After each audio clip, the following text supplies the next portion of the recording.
السلام علیکم ورحمۃ اللہ وبرکاتہ۔ معزز سامعین و ناظرین، آج ہم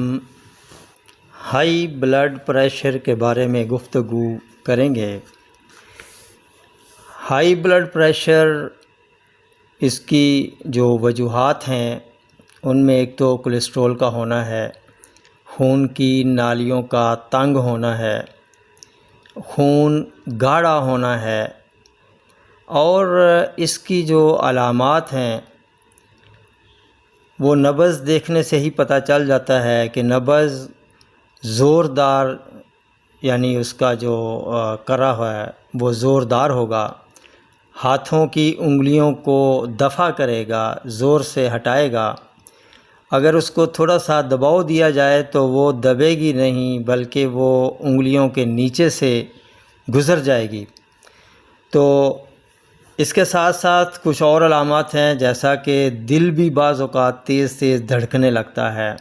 اس کی دھڑکن میں شدت ہوتی ہے، اور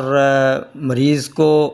معمولی بات پہ غصہ آ جاتا ہے، وہ لال پیلا ہو جاتا ہے غصے سے،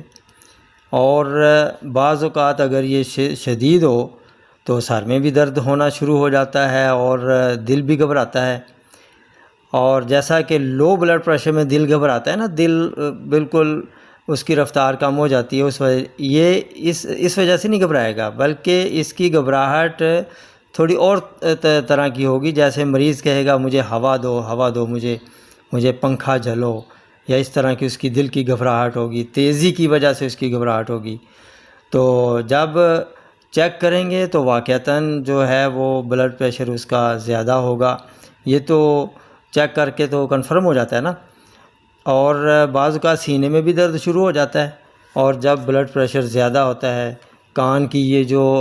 کان کے ساتھ ہی، کان کی لو کے ساتھ اگلی طرف چہرے کی طرف جو ایک رگ ہوتی ہے شریان، جو کہ دماغ کو خون پہنچاتی ہے، یہ بھی اس کی دھڑکن میں بھی سختی آ جاتی ہے، تیز تیز دھڑکنے لگتی ہے۔ تو بعض اوقات مریض کو خود پتہ چل جاتا ہے کہ اب میرا بلڈ پریشر جو ہے وہ ہائی ہو گیا ہے۔ تو اس کا فوری طور پہ تو یہ ہے کہ خشک دھنیا پسا ہوا، یہ 1 چمچ آدھے گلاس 1 کپ پانی میں ڈالیں اور اسے فوراً پی لیں، اور اپنی روٹین بنا لیں کہ صبح نہار 2 تریاں تھوم کی وہ کھانی ہے، یا اس کی چٹنی کی صورت میں، یا ویسے اس کے پیس بنا لیں، چھوٹے چھوٹے پیس بنا کے اس کو آپ استعمال کر لیں، یا اس کو تھوڑے سے پانی کے اندر تھوڑا سا بوائل کر لیں۔ بوائل کرنے سے یہ ہوگا کہ اس کی جو تیزی ہوگی تھوم کی وہ کم ہو جائے گی، لیکن پانی میں چونکہ اس کا اثر چلا جائے گا، وہ تریاں کھا لیں اور اوپر سے وہ پانی پی لیں، تو اس سے خون بھی پتلا ہو جائے گا، خون کی نالیاں صاف بھی ہو جائیں گی، تو بلڈ پریشر کا جو عارضہ ہے وہ ٹھیک ہو جائے گا۔ اس کے علاوہ اگر کولیسٹرول ہے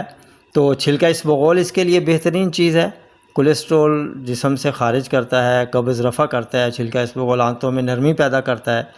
تو یہ اوور آل باڈی میں بھی نرمی پیدا کرتا ہے، تو یہ پانی سے استعمال کر لینا یہ بھی بہتر ثابت ہوتا ہے۔ اس کے علاوہ ادرک، لہسن، سبز دھنیا، اس کی چٹنی بنا لیں، وہ 2 چمچ ہر کھانے کے ساتھ وہ استعمال کریں، تو اس سے بلڈ پریشر کا عارضہ بھی ختم ہو جائے گا۔ تو کھانے میں کدو، ٹینڈے، شلجم، امرود، خربوزہ، گاجر، دلیا کھا لیں، وہ بہتر ہے۔ بند ہے، رس ہے، وہ استعمال کر لیں، کسٹرڈ ہے، گنے کا رس ہے، دودھ سوڈا ہے، یہ استعمال کر لیں، یہ بہتر ہے، یہ استعمال کر لیں، تو اس سے بلڈ پریشر آپ کا نارمل ہونا شروع ہو جاتا ہے۔ اور اس کے لیے ایک بنی بنائی دوائی بھی آتی ہے، اسرول اس کو کہتے ہیں، اجملین 54 حکیم اجمل دوا خانے کی ہے، اجملین 54، تو وہ 1-2 گولیاں صبح شام پانی کے ساتھ استعمال کر لی جائیں۔ اس میں جتنا پرہیز انسان کو کام دیتا ہے نا، وہ دوائیاں کام نہیں دیتی ہیں، اور ہر وہ دوائی جو پیشاب آور ہو، جو پیشاب لے کر آتی ہے، تو وہ جو بلڈ پریشر کو بھی وہ کم کرتی ہے۔ اس میں جو پرہیز کیا جاتا ہے وہ گوشت کسی بھی قسم کا ہے اس سے پرہیز کیا جائے، بازاری کھانوں سے پرہیز کیا جائے، کڑھائی اور قیمے اور بریانی پکوڑے کریلے ان چیزوں سے پرہیز کیا جائے اور سادہ غذا جو ہے سبزیوں پہ آیا جائے، تو اس سے بھی جو ہے وہ بڑا فرق پڑ جاتا ہے۔ امید ہے آپ کو یہ ویڈیو بہت پسند آئی ہوگی، اچھی ہوگی، آپ کے لیے مفید ثابت ہوئی ہوگی۔ تو تندرستی انمول نعمت ہے، انہی الفاظ کے ساتھ اب اجازت چاہوں گا، پھر ملیں گے اگلی ویڈیو میں ایک نئے ٹاپک کے ساتھ۔ تب تک کے لیے اجازت دیجیے، اللہ حافظ۔